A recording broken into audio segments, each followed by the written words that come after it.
在《甄嬛传》中，存在感不高又爱对人的辛巴吉顺利的苟到了最后，并且熬死了四大爷，不声不响就成为了人生赢家。他究竟是怎么苟到最后的？是运气爆棚，还是凭实力躺赢？首先，辛巴吉最大的优点就是心态好，而且深知后宫生存法则。在甄嬛进宫之前，后宫里最受宠的除了华妃就是辛巴吉。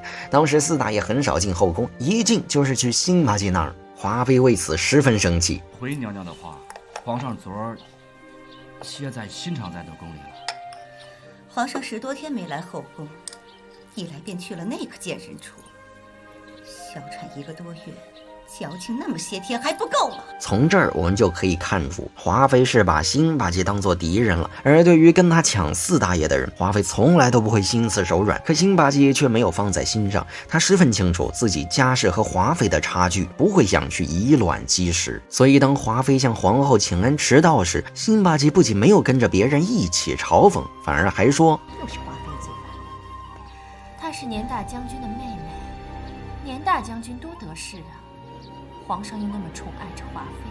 可见辛巴吉对于后宫时事看得很清楚。当嫔妃们快等得不耐烦时，华妃终于来了，开口就是针对辛巴吉。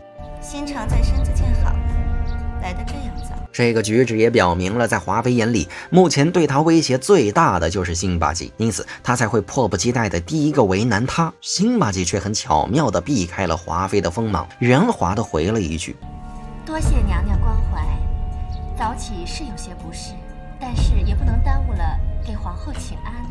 辛巴吉小产了1个多月，他没有因此消沉下去，相反，他能够快速振作起来，与华妃争夺四大爷的宠爱，还做事滴水不漏，让人拿不到把柄，处处周全，连皇后都夸。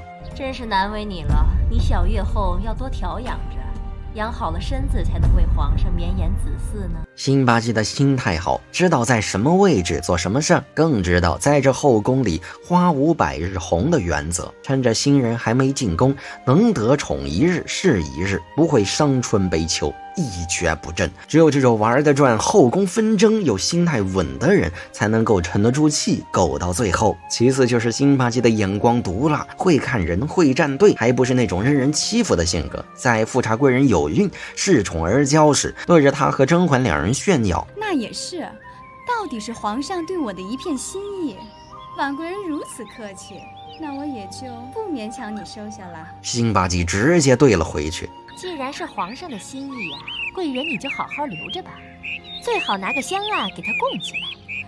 你说你这涂在脸上风吹日晒的，再把皇上的心意给晒化了。妹妹，咱们走。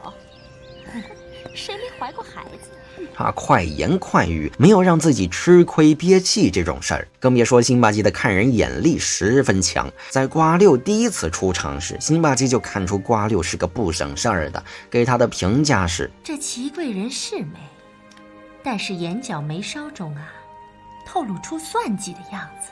果然，这话被辛巴吉说中了。后期的瓜六不仅捧高踩低，还仗着自己是一宫主位的身份，经常打压辛巴吉。当四大爷来他宫里时，总是会被瓜六用各种原因给请走。小主怎么不拦着呀？皇上这一走，肯定不回来。小半年，皇上才来咱们这儿一回，回回都赶上齐嫔发梦魇。就知道拦不住。以前又不是没拦过，不都还是去了。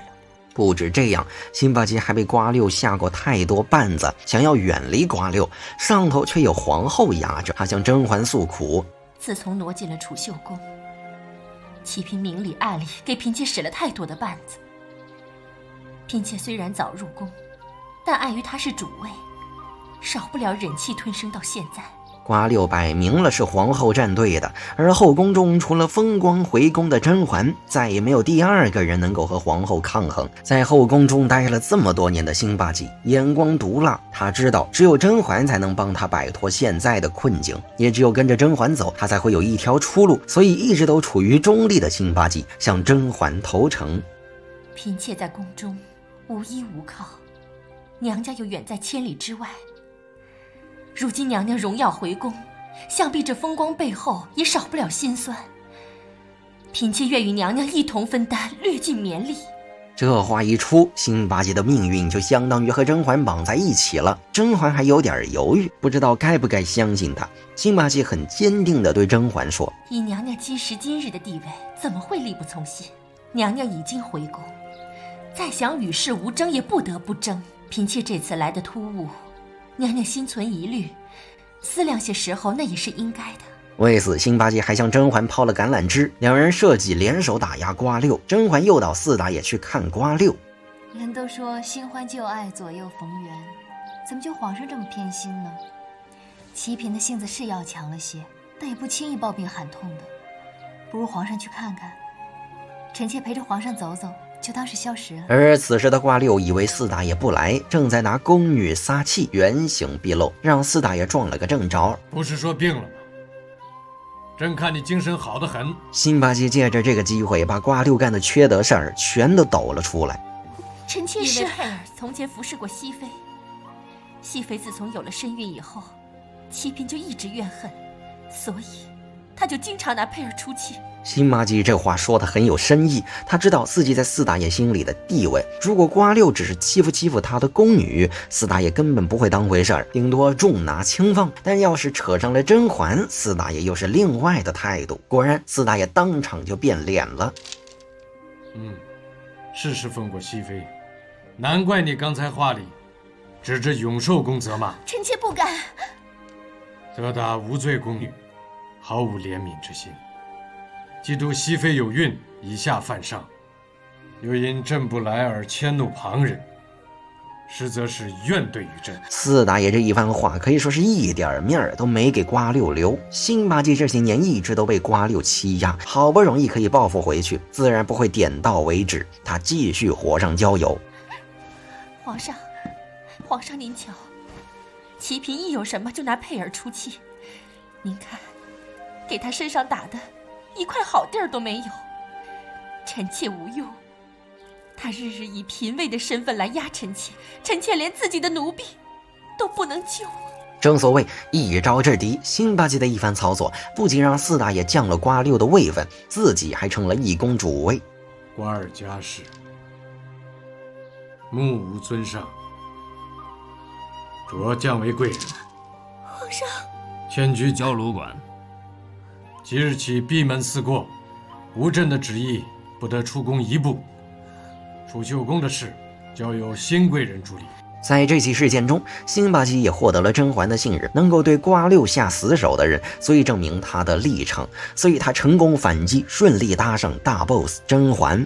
别看辛巴吉平时不声不响，在后宫里的存在感不高，可他不出手则已，一出手就是让敌人享受降位禁足大礼包，顺便给自己整个养老的后盾。当然，辛巴吉也是有力出力的，在甄嬛想要扳倒安小鸟时，决定先从他父亲安比怀那儿下手。辛巴吉跟甄嬛说：“贵妃娘娘还不知道吧？有人告发了安嫔的父亲搜刮了80余万两银子及几处宅子，这回皇上可是生了大气了。”而这一切都是甄嬛想的筹谋，辛巴吉的阿玛出的人力。还是贵人聪明，让你阿玛在暗中留意，才抓住了安比怀的痛处，否则安嫔也太得意了。要不是娘娘有筹谋，嫔妾就是抓住了安比怀的把柄也没有用。皇上正在为瓜尔佳氏一族生气呢，谁让他一头撞进来啊？安小鸟的命脉就是安比怀，因为有了辛巴吉的助力，甄嬛赢得毫不费力，风水轮流转。甄嬛高高在上的看着安小鸟，安妹妹淡妆素裹，比平日里更招人怜爱了。只可惜，什么？